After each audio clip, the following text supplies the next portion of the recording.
بسم الله الرحمن الرحيم.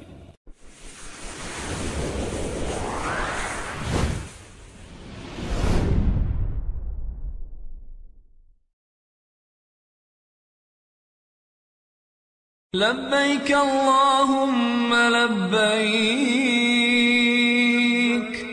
لبيك لا شريك لك لبيك. وأذن في الناس بالحج يأتوك رجالا وعلى كل ضامر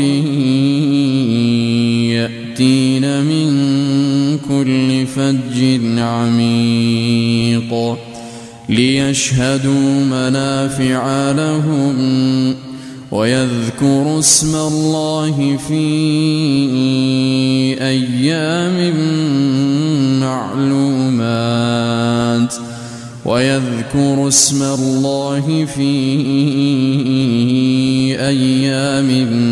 معلومات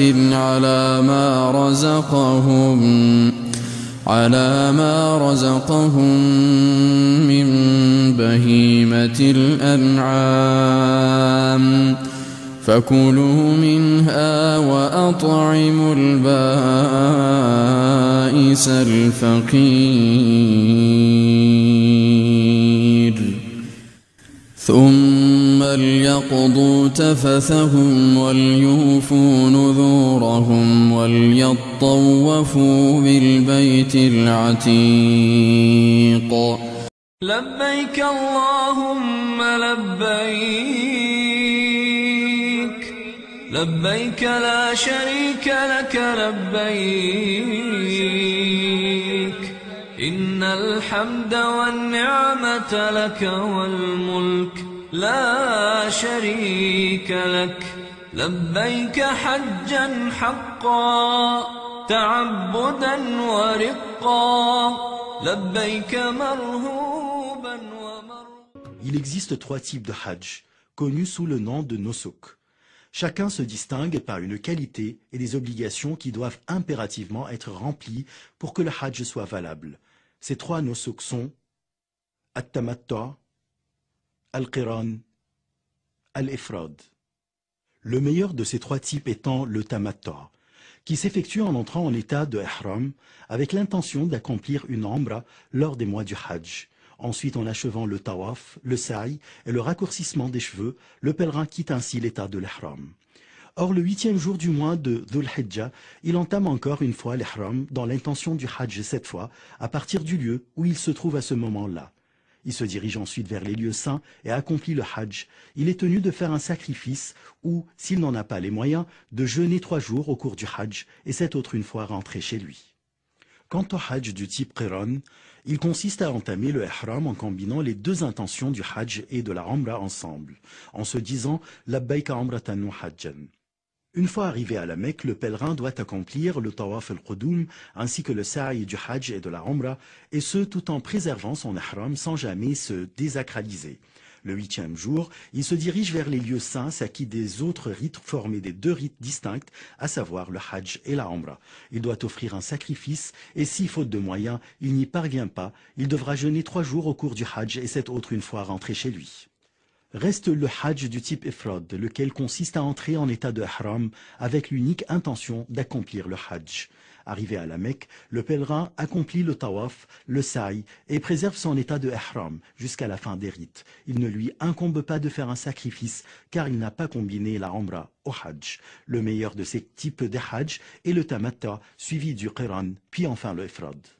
Chers frères, si vous comptez voyager à la Mecque, afin d'accomplir les rites du hajj et de la umra, il vous sera impératif d'entrer en état de ihram à partir d'un des miqat que le prophète, paix et bénédiction sur lui, détermina à savoir. Dhul Hulayfa, le miqat des habitants de Médine connu aussi sous le nom de Abyar Ali. Al-Juhfa, le miqat des habitants du Sham, il est situé à proximité de la ville Rabigh. En effet, les gens entament aujourd'hui leur ihram à Rabigh. Qarn al-Manazil, il est situé à Najd et aussi sous le nom de As-Sayl al-Kabir. Yalamlam, Le miqat des habitants du Yémen, sachant qu'ils entrent en état d'ihram à partir des Saadiyya. Dat Irq, le miqat des habitants de l'Irak. Quant aux habitants de la Mecque, ils entament leur ihram pour le hajj à la Mecque même. Ceci dit, il incombe à quiconque passant par ces miqats dans l'intention d'accomplir le hajj ou la umrah d'entamer l'ihram à partir du miqat correspondant à sa provenance. Or, celui qui dépasse intentionnellement son miqat sans entrer en état d'ihram doit impérativement y retourner et entamer son ihram. Sinon, il est tenu d'expier sa faute en sacrifiant une brebis à la Mecque et en distribuant sa chair aux pauvres. Le 8e jour de Zul Hijja, le jour de Tarwiyah. Ce jour-là, les pèlerins se rendent à Mina en état d'ihram, quel que soit le type de leur pèlerinage, tamattu', qiran ou ifrad, observant ainsi la sunna du messager d'Allah, l'élu, paix et bénédiction sur lui. Il est préférable de se diriger vers Mina avant le temps du zawal, c'est-à-dire avant midi. Les pèlerins y accompliront alors les prières de Zuhr, de l'Asr, de l'Maghrib et de l'Isha et de l'Fajr, et ce en raccourcissant les prières composées de 4 rak'ah sans les combiner ensemble. À cet égard, il n'existe aucune différence entre les habitants de la Mecque et les autres pèlerins. Selon la sunna, le pèlerin passe la nuit à Mina le jour de Tarwiyah. Une fois la prière d'El-Fajr du 9e jour de Zul Hijja accomplie, il faut attendre le lever du soleil puis entamer la marche vers Arafat dans un état de tranquillité et de sérénité, tout en répétant la talbiya et le takbir. لبيك لا شريك لك لبيك إن الحمد والنعمة لك والملك لا شريك لك لبيك. Le 9e jour de Zul Hijja, le jour d'Arafat. Ce jour solennel, le jour que le messager d'Allah qualifia du meilleur jour.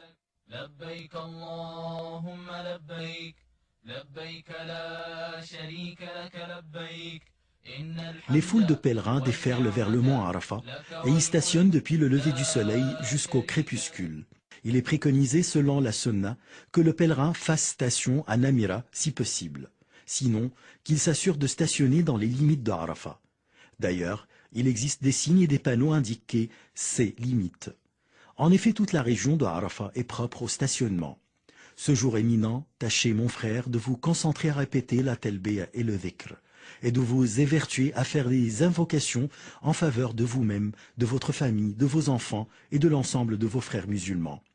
Au moment de la prière d'El-Zohr, l'imam prononce un serment destiné à rappeler les pèlerins et les exhorter et à les guider vers le droit chemin. Ensuite, il préside la prière d'El-Zohr, puis celle d'El-Asr, qui sera accomplie d'avance. Les deux prières seront alors raccourcies et accomplies à la même heure d'El-Zohr, à l'instar du messager d'Allah, paix et bénédiction sur lui, et ce sans accomplir de prière surérogatoire, ni entre les deux prières, ni avant elles. Il est conseillé d'éviter de commettre les erreurs qui risquent de vous faire perdre la rétribution et la récompense de ce jour éminent et de cette station honorable. Parmi les erreurs que commettent certains pèlerins, notons le fait de stationner à l'extérieur des limites de Arafat et de demeurer là jusqu'au crépuscule et se diriger après vers Muzdalifa. De quitter la station de Arafat avant le crépuscule, ce qui est absolument interdit, car cela va à l'encontre de ce que fit le prophète, paix et bénédiction sur lui. De se pousser, de se bousculer les uns les autres afin d'escalader le mont de Arafat, arriver à son sommet, le toucher pour en tirer bénédiction et prier là-dessus. Ceci fait partie des bédas qui n'ont aucune origine dans la charia, outre bien entendu les inconvénients sanitaires et physiques qui en découlent. De faire face au monde de Arafat en faisant les inconvocations alors que la sunna indique de faire face à la qibla. Allahumma inni a'udhu bika min al-kufri wal-faqr wa min adhab al-qabr. La ilaha illa ant. Allahumma anta rabbi. لا إله إلا أنت خلقتني وأنا عبدك وأنا على عهدك ووعدك ما استطعت أعوذ بك من شر ما صنعت وأبوء لك بنعمتك علي وأبوء بذنبي فاغفر لي إنه لا يغفر الذنوب إلا أنت.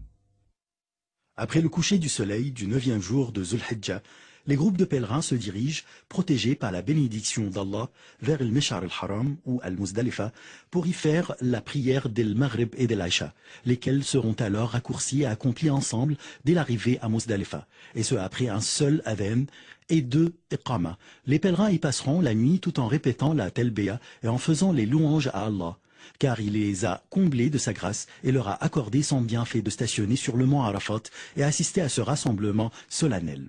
Cependant, il s'avère impératif de solliciter votre attention sur certaines erreurs que les pèlerins commettent une fois arrivés à Muzdalifa, comme, entre autres, leur départ avant d'accomplir les prières raccourcies del Maghrib et l'Aïcha ensemble, et ce afin de se munir des jamarot ou cailloux, alors que la prière est prioritaire. Il croit qu'il est impératif de rassembler les jamarot de Muzdalifa, ce qui est en fait une erreur à ne pas commettre. En effet, selon la sunna, les pèlerins doivent passer la nuit, comme déjà mentionné, à Muzdalifa jusqu'à la prière d'El Fajr. Il est permis aux femmes, aux faibles et aux enfants de se diriger vers Mina dès la fin de la nuit. Une fois de la prière d'El Fajr accomplie, il est préférable pour le pèlerin de stationner à El Mesh'ar al-Haram, amont à Muzdalifa ou à n'importe quel endroit à Muzdalifa, de s'orienter vers la Qibla, de multiplier le dhikr, le takbir et les invocations autant que possible et enfin de chercher à se munir de cailloux pour le jet des jamarot. Il doit rassembler 7 cailloux qui soient un peu plus grands qu'un pois chiche pour le rite du jet de jamarot al-Aqaba al-Kubra. Il pourra rassembler le reste des cailloux de Ména et poursuivre ainsi son chemin vers Ména avant le lever du soleil avec la bénédiction d'Allah, tout en répétant la talbiya en toute humilité et en multipliant le dhikr. Une fois arrivé à Ména, le pèlerin doit s'empresser d'aller à Jamarat al-Aqaba, situé à proximité de la Mecque. Là, il cessera alors de répéter la talbiya et commencera à lancer sur Jamarat al-Aqaba 7 cailloux consécutifs en disant Allahu Akbar lors du jet de chaque caillou. Ensuite, il égorge une bête pour le sacrifice. S'il lui incombe de le faire, il en mange et il en donne à manger aux pauvres. Enfin, il doit se raser les cheveux ou bien les raccourcir. En fait, il est préférable de couper ses cheveux à l'aide du rasoir. Quant à la femme, elle raccourcit également ses cheveux, mais seulement de la mesure d'une phalangette. Cet itinéraire à suivre est le meilleur à cet égard. Cependant, il n'y a aucun inconvénient si certains de ces actes devancent d'autres. Allahu Akbar, Allahu Akbar, Allahu Akbar. La ilaha illallah, Allahu Akbar. Allahu Akbar wa lillahil hamd. Allahu Akbar, Allahu Akbar, Allahu. Les musulmans des 4 coins du monde, aussi bien que les pèlerins à Ména, en particulier accueillent tous les jours de Eid al-Adha avec un ravissement extrême, réjouis de la grâce dont Allah les a dotés et se souciant de s'approcher davantage d'Allah, en égorgeant leurs bêtes. D'ailleurs, l'organisation et la gestion saoudienne de la viande des sacrifices fournit aux pèlerins une véritable aide à accomplir ce rite. Il est à noter que certains pèlerins commettent certaines erreurs lors du jet des jamarot, comme par exemple la croyance de certains qu'ils sont en train de lancer ces cailloux sur des démons, ce qui suscite leur colère et les pousse à insulter ceux-ci. Or, le jet des jamarot ne fut légiféré que pour évoquer Allah. Le jet de gros cailloux, de chaussures, de morceaux de bois pour lancer les jamarot, ce qui est une exagération dans la religion, et le messager d'Allah, paix et bénédiction sur lui, a interdite. Le fait de se bousculer et de lutter devant les jamarot pour accomplir le rite du jet des cailloux, ce qui est en fait une erreur fatale. Le pèlerin est tenu de faire preuve d'indulgence à l'égard de ses confrères et de chercher à jeter les jamarot dans le bon endroit de sorte que le caillou lancé tombe dans la circonférence de la jamara, qu'il parvienne à frapper son poteau ou pas. Le jet de tous les cailloux ensemble, car le cas échéant, ceci sera considéré comme le jet d'un seul caillou. C'est que, selon la sunna, il faut lancer les cailloux l'un après l'autre en prononçant le takbir après le jet de chaque caillou. Une fois la jamara de l'Aqaba lancée, les cheveux rasés ou raccourcis, le pèlerin a ainsi partiellement quitté l'état d'ihram. Il peut en l'occurrence mettre ses habits et tout ce qui lui était interdit devient désormais permis, exception faire du rapport sexuel avec son épouse.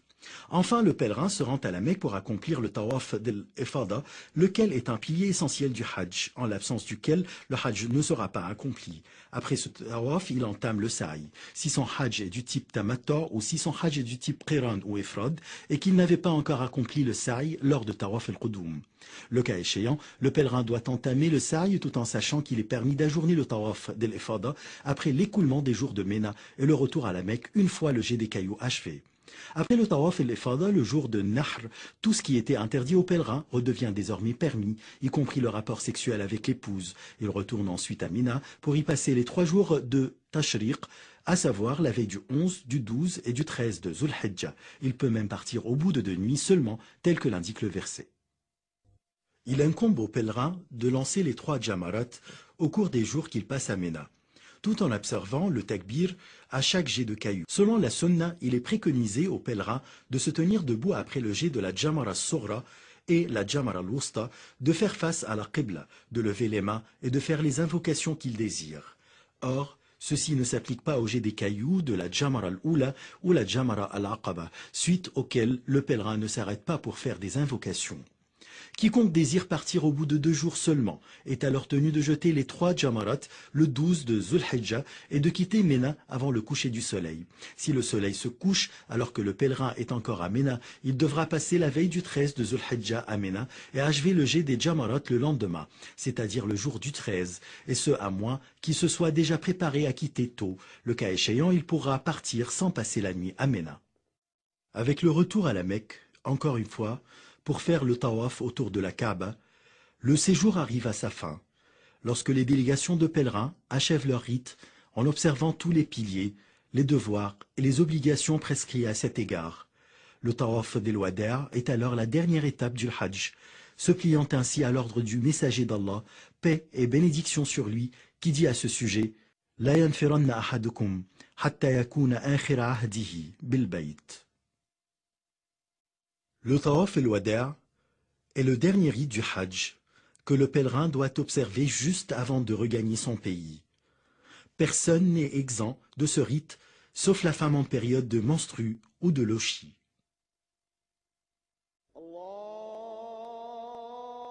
Médine et la visite de la mosquée du prophète.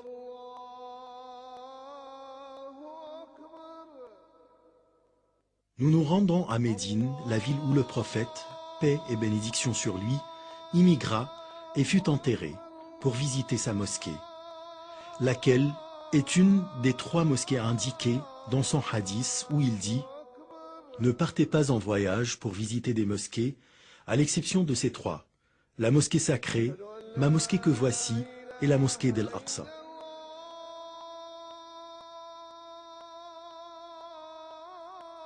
En effet, bien que la visite de la mosquée du prophète ne fasse pas partie des conditions ou des obligations rituelles du Hajj, ni que rien ne la lie au Hajj et qu'elle ne nécessite pas d'être en état d'ihram, elle est permise, voire préférée, à n'importe quel moment de l'année.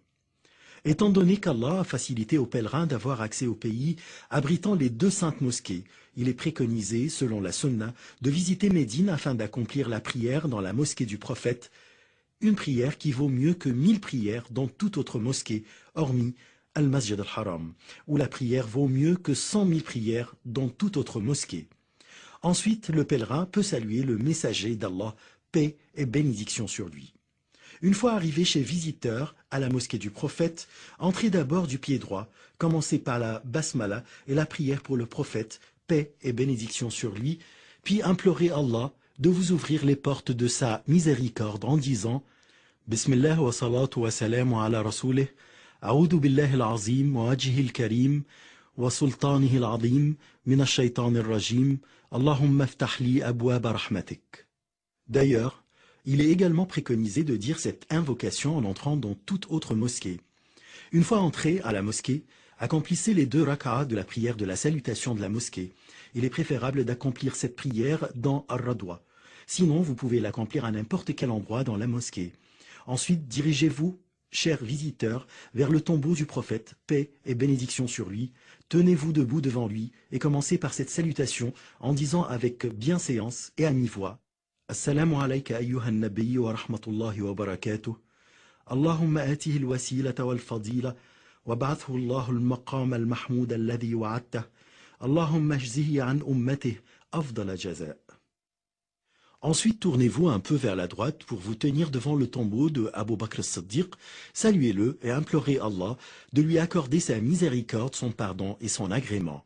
Enfin, déplacez-vous un peu plus vers la droite pour vous tenir devant le tombeau de Omar, De même, saluez-le et implorez Allah de lui accorder sa miséricorde, son pardon et son agrément. À ce sujet, rappelons que certains visiteurs de la mosquée du prophète commettent des erreurs jugées en fait comme béda, qui n'ont aucune origine dans la charia, ni furent-elles rapportées par aucun des compagnons, qu'Allah soit satisfait d'eux, notant, à titre d'exemple, parmi ces actes, le fait de se frotter contre la fenêtre de la chambre et les coins de la mosquée et de faire face au tombeau en faisant les invocations, alors que c'est vers la Qibla qu'il faut se diriger lors des invocations. Selon la Sunna, il vous est conseillé de visiter les tombeaux des gens de Al-Baqiya où furent ensevelis nombre de compagnons, entre autres le troisième calife Othman ibn Affan, qu'Allah soit satisfait de lui. Il vous est préconisé également de visiter les tombeaux des martyrs de la bataille Uhud et entre autres celle du maître des martyrs Hamza ibn Abd al-Muttalib. Saluez-les et sollicitez Allah en leur faveur à l'instar du prophète qui a appris à ses compagnons de dire lors de la visite des tombes: Assalamu alaykum ahla diyar min al-mu'minina wal-muslimin. وإن شاء الله إنا بكم لاحقون نسأل الله لنا ولكم العافية. Étant donné que vous êtes à Médine, chers visiteurs, il est préférable alors, selon la Sunna, que vous vous purifiez pour visiter la mosquée de Quba, la première mosquée en islam, suivant ainsi le prophète qui incita à faire la prière dans cette mosquée. En effet, il n'existe pas à Médine de mosquée ni de lieu dont la visite est préconisée à part ceci. À quoi bon faire l'effort et supporter le fardeau de se déplacer ici et là pour faire des visites qui ne seront pas récompensées? لبيك اللهم لبيك لبيك لا شريك لك لبيك إن الحمد والنعمة لك والملك لا شريك لك لبيك حجا حقا تعبدا ورقا لبيك مرهوبا ومرغوبا إليك لبيك ذا النعماء والفضل الحسن لبيك وسعديك والخير بيديك والرغباء إليك والعمل لبيك ذا المعارج لبيك ذا الفواضل لبيك إله الحق لبيك لبيك اللهم لبيك لبيك لا شريك لك لبيك إن الحمد والنعمة لك والملك لا شريك لك لبيك اللهم لبيك لبيك لا شريك لك لبيك إن الحمد والنعمة لك والملك لا شريك لك لبيك حجا حقا تعبدا